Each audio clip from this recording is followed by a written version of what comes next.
I'm Celeste Alvarez, and for my Read Aloud activity, my daughter's going to be my audience today. Hi, my name is Olivia Montiel, and I'm in the first grade.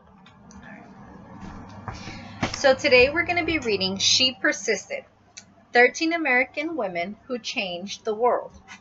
And it's written by Chelsea Clinton, illustrated by Alexandra Boyger. Ready? She persisted. Sometimes being a girl isn't easy. At some point, someone will probably tell you no, will tell you to be quiet, and may even tell you your dreams are impossible. Don't listen to them. These 13 American women certainly did not take no for an answer. They persisted.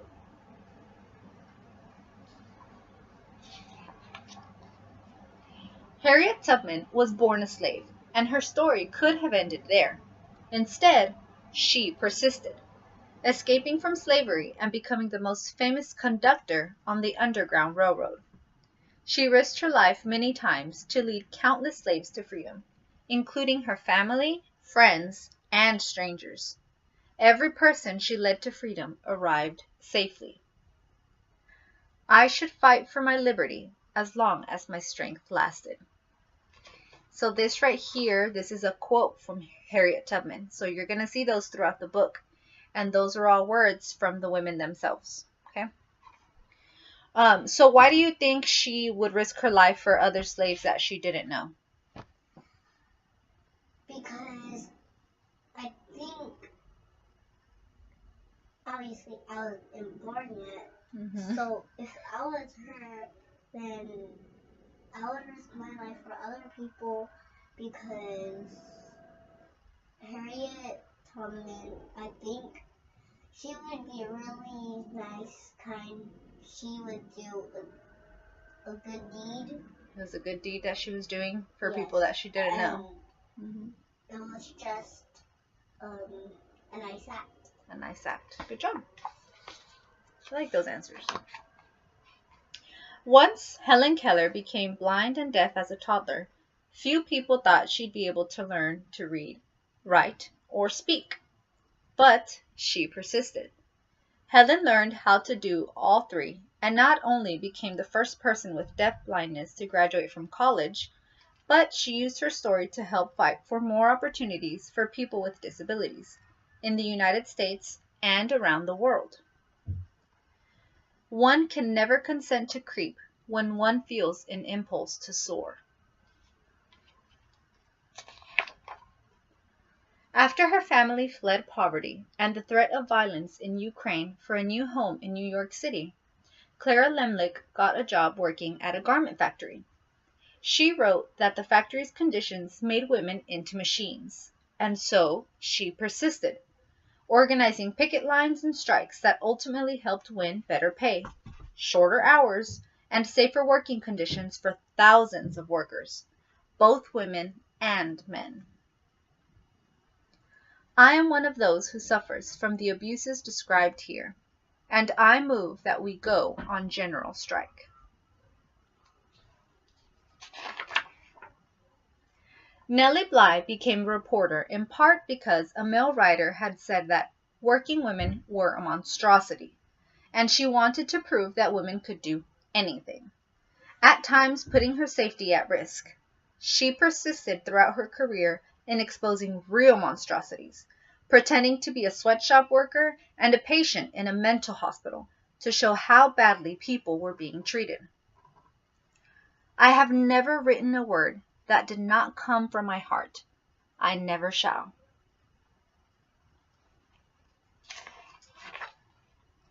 Inspired from an early age by her brother's childhood illnesses, Virginia Abgar was determined to be a doctor, long before many girls had such dreams. Even though she qualified to be a surgeon, the male head surgeon at her hospital discouraged her because she was a woman.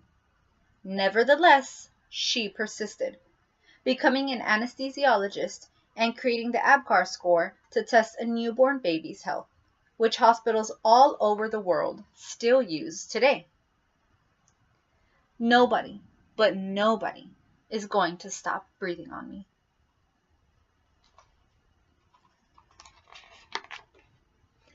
After Maria Talchi's family moved to California, partly to support Maria's dream of becoming a dancer, she was teased by students in school for her Native American heritage, and later was encouraged to change her last name to something that sounded more Russian, since many professional dancers at the time were from Russia. She persisted, ignoring all the taunting and poor advice, to become the first great American prima ballerina. It never occurred to me to say, it hurts to do that.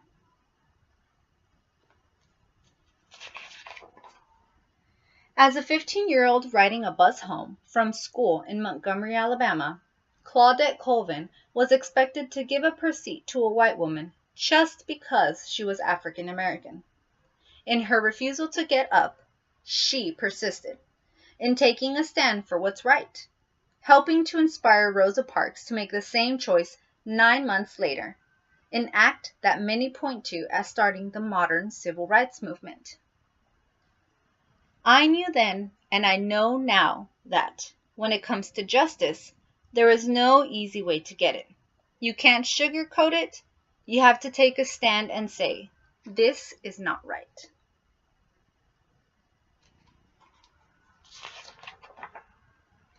When Ruby Bridges was in kindergarten, many schools across America, particularly in the South, still refused African American students their equal right to an education.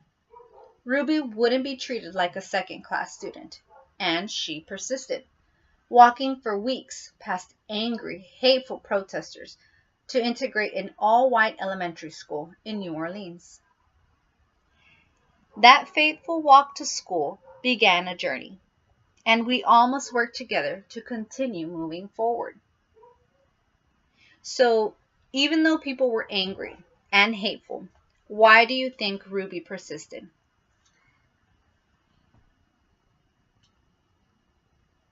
Can you think of anything? Why do you think that she would put herself in that position to go to school? In the white school? Mm-hmm. Because she was trying to show the white people that no one has to judge anyone about their skin color, how they look. Good. That's really good. Good job. True. As the first woman to serve as both a U.S. representative and a U.S. senator, Margaret Chase Smith could have let that fact alone be her legacy. Instead, she persisted in championing women's rights and more opportunities for women in the military, standing up for free speech and supporting space exploration. The head of NASA once noted that we wouldn't have put a man on the moon without Margaret. She says, the right way is not always the popular and easy way. Standing for right when it is unpopular is a true test of moral character.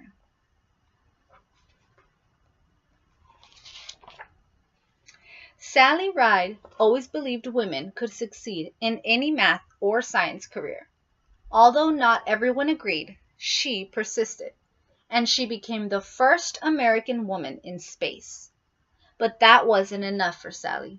She traveled into space once more, and then created science and engineering programs, especially for girls, so she could help generations of young women achieve their dreams too, both on Earth and in outer space.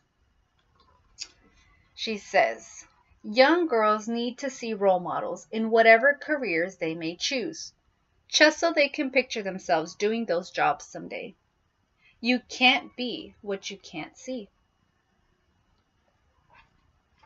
All right.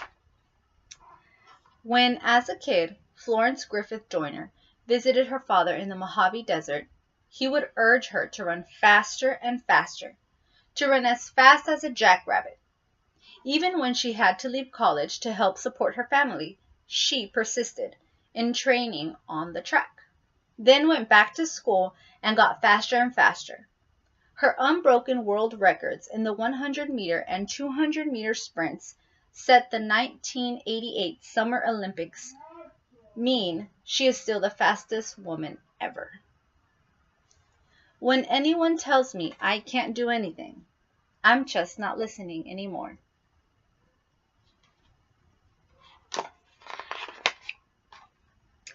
Oprah Winfrey's grandmother expected Oprah to follow in her footsteps and become a maid. Oprah knew, even as a little girl, that her dreams would take her somewhere else. She persisted in turning those dreams into her reality and became a media superstar, working in movies, books, magazines, theater, and most of all, television, where the Oprah Winfrey Show remains the highest rated talk show of all time. The biggest adventure you can ever take is to live the life of your dreams. Do you remember her? Do you recognize her? Have you seen her on TV? You don't know?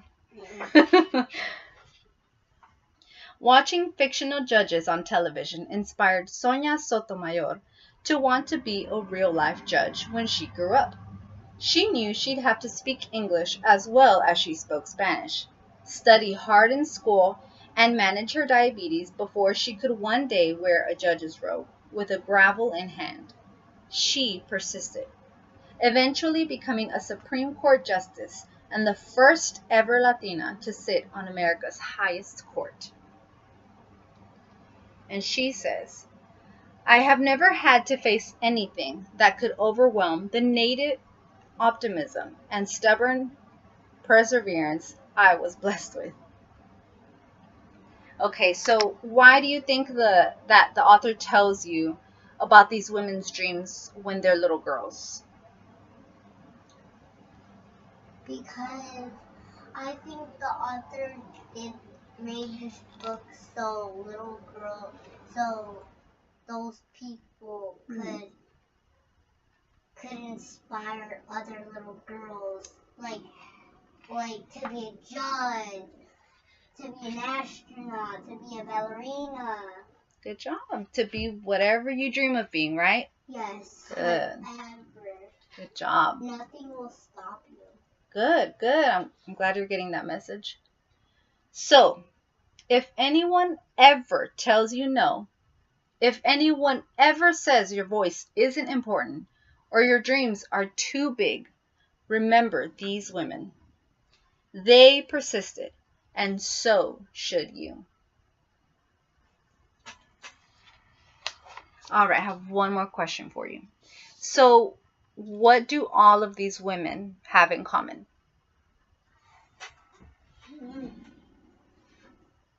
To follow their dreams and to never let anything stop them.